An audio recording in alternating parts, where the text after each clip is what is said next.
Welcome to this episode of Progressive Dairy Magazine's podcast. I'm Editor-in-Chief Walt Cooley.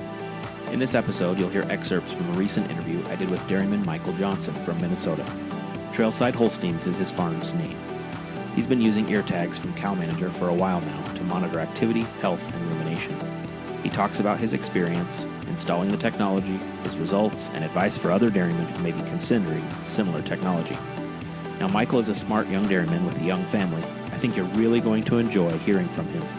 I told him before we started recording that my legal name is Walter, but I've not been able to get that name to stick in the dairy industry. Everyone seems to want to call me Walt. I guess the only Walters most dairy producers have ever known have only ever gone by Walt. It works, no worries, I'm good with it. Michael goes by his legal name, but just so you're not confused right off the bat, you'll know why he calls me Walter. Cell phone connection was the best we could get for this interview, so please excuse 2 to 3 blips while the audio catches up with itself. Our interview together starts right now.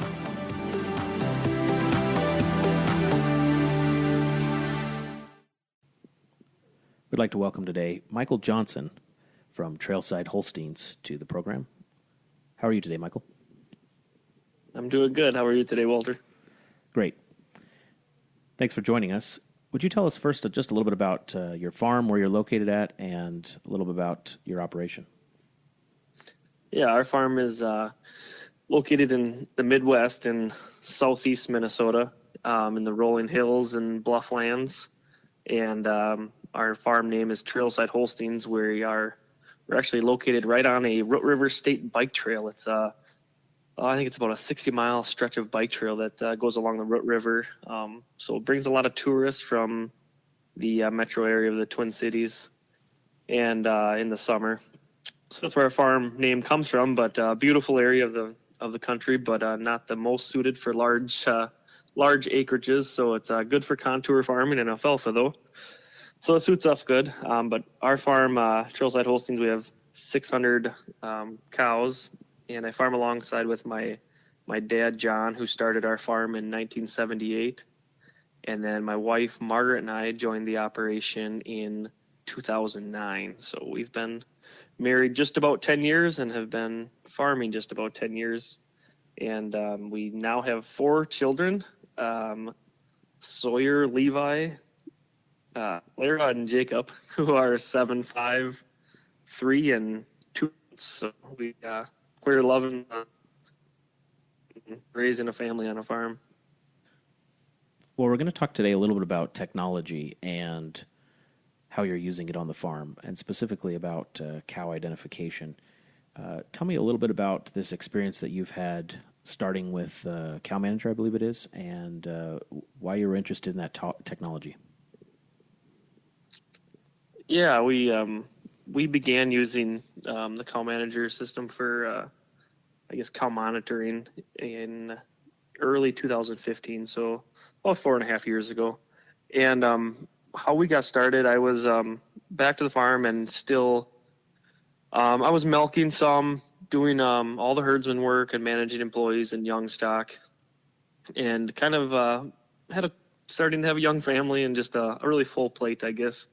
And we were adding some cow numbers, and so we really knew we needed to make a change. And we were looking for herdsmen, hadn't really had any success, and it's kind of right when CowManager was launching, and we were also looking into 2 other monitoring systems at the time. And they did a launch where you could try out a few tags and kind of an easy, kind of get your feet wet, I guess, and not be too financially tied down where if you decided not to do it, it wouldn't be a big deal. So at the time I decided, well, let's just try it. What's it going to hurt? And I was a pretty big skeptic. So part of me is like, I also wanted to prove that it wouldn't work because there's no way this system could do this. But, so we had just implemented before RFID technology in our parlor. So we already had the RFID tags in all of our cows, and this system just kind of or clips on, attaches to an RFID tag in the ear.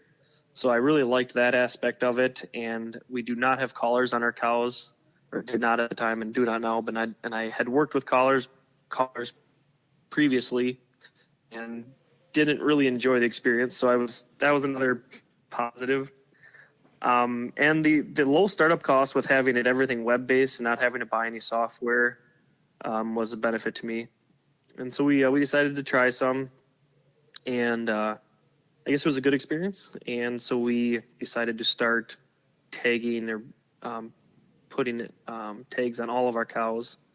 And I put in the system kind of gradually because I knew I didn't want to go too far in too fast where I would get overwhelmed and could not keep up with it. So we started gradually, and I added them as they came into our pre-fresh pen. And I bought 50 tags at a time, so that spread out the financial burden as well and allowed me to learn as I went with it. And over time, I became, I guess, more confident in the system and was able to use it better. And so at the time, we were using hiring an AI company to do daily chalking, and we were on a full off-sync program. So over time, once I was confident in the system, we stopped chalking and we modified our off-sync to try to utilize the activity system as much as we could. What do you like about the technology now that maybe you knew about before you went into it, and also something you found out about only after having installed it? That's a good question. Going into it, I guess it was more of a repro thing is what we were looking at. Not that a repro was bad, it was more of a energy and time saver.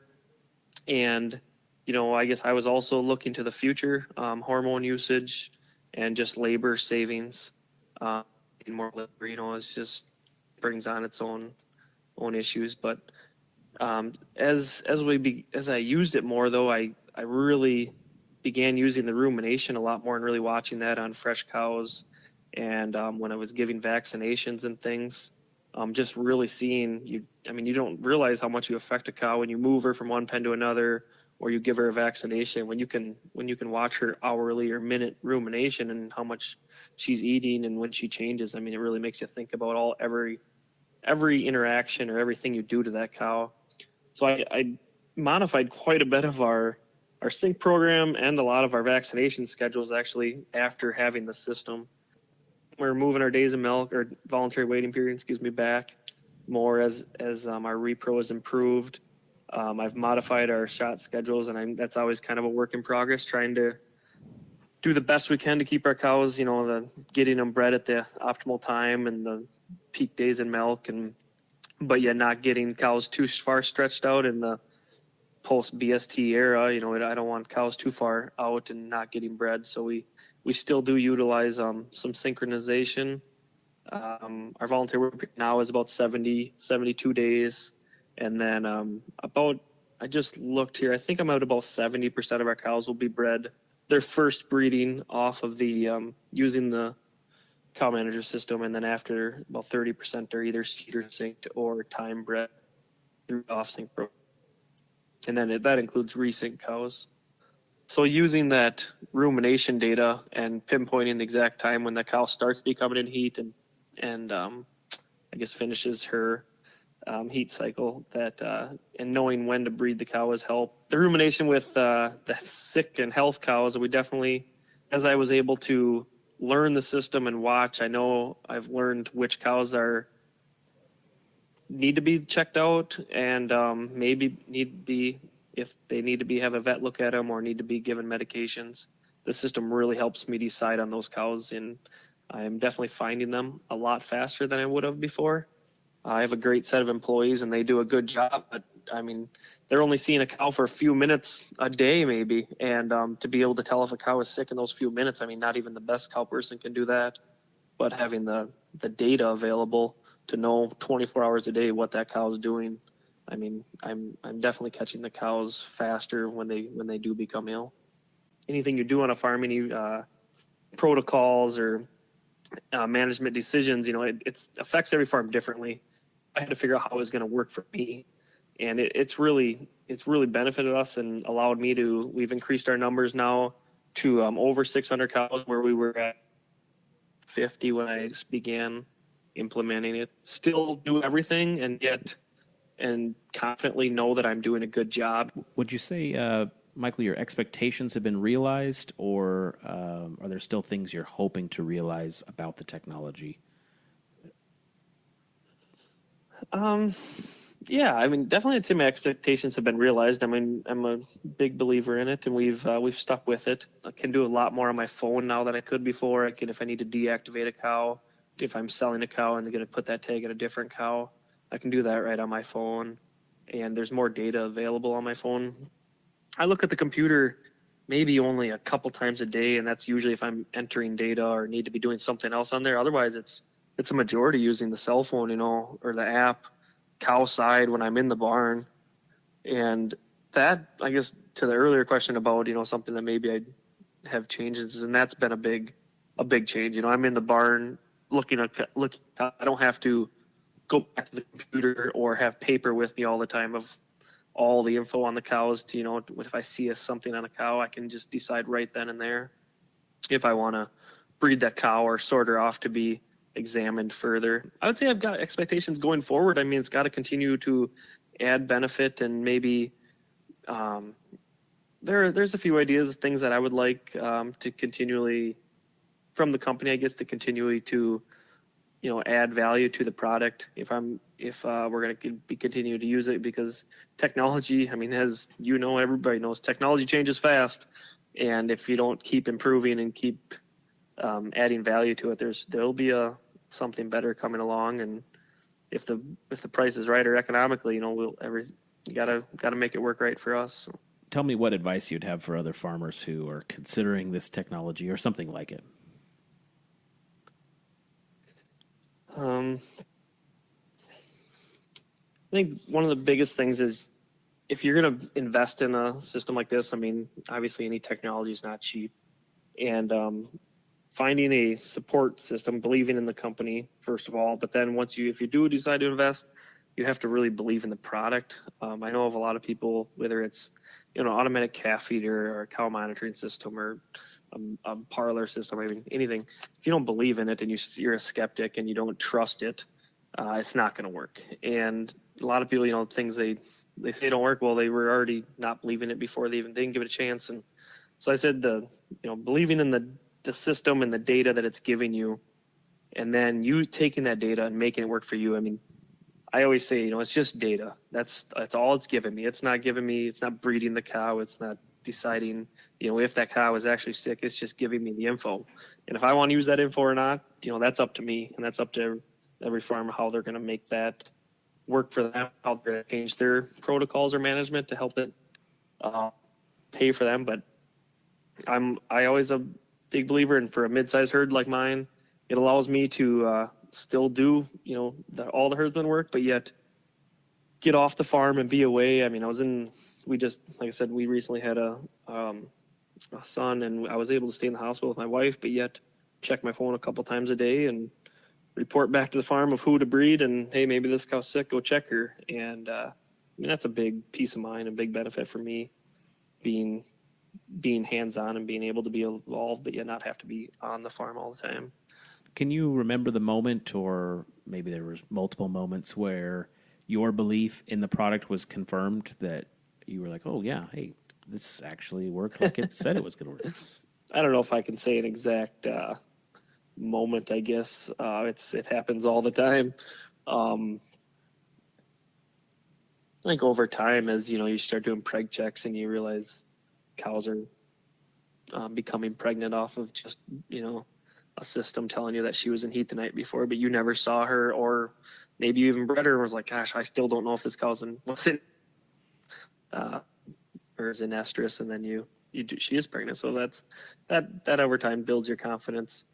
And when you have a veterinarian out who sees cows all the time and lots of herds, and is an expert with cow health, and they begin asking you, how's, hey, this cow's, I think this cow maybe is a little off, or she maybe feels like she has a temperature. What's she been doing? Has she been eating? Has she been, ruminating a lot? And so then I bring out my phone and look her up, and yeah, she's been eating, the last hour. She's fine. And so that's pretty cool. There's time, like we just did her health here the other morning, and I had a dry cow. she'd been dry about 20 days, and she stopped eating. And so we checked her, and sure enough, she had just kind of subclinical, I would say mild signs of pneumonia. And I mean, I would have never caught that cow. In dry cow, you're not paying as much attention to those cows, and would have never detected her without having the rumination or the data there.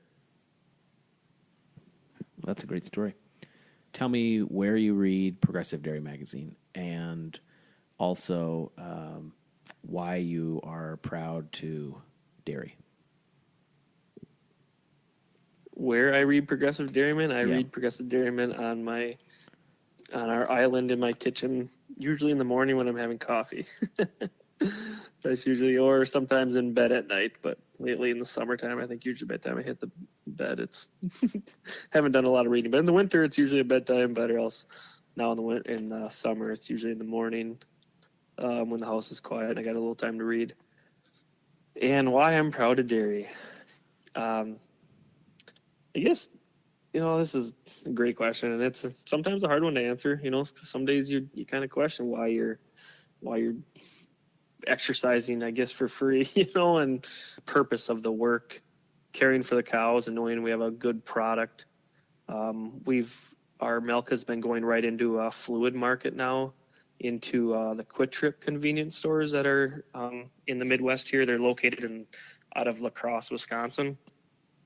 And so that's really added kind of a little extra pride to us. And we always have taken pride in our product, and we know we have a really superior and good product that leaves the farm every day. But knowing that we talk to people in town and they say, we buy all of our milk at Quick Trip, which a lot of people do in this area, knowing that, a pretty good percentage of that milk comes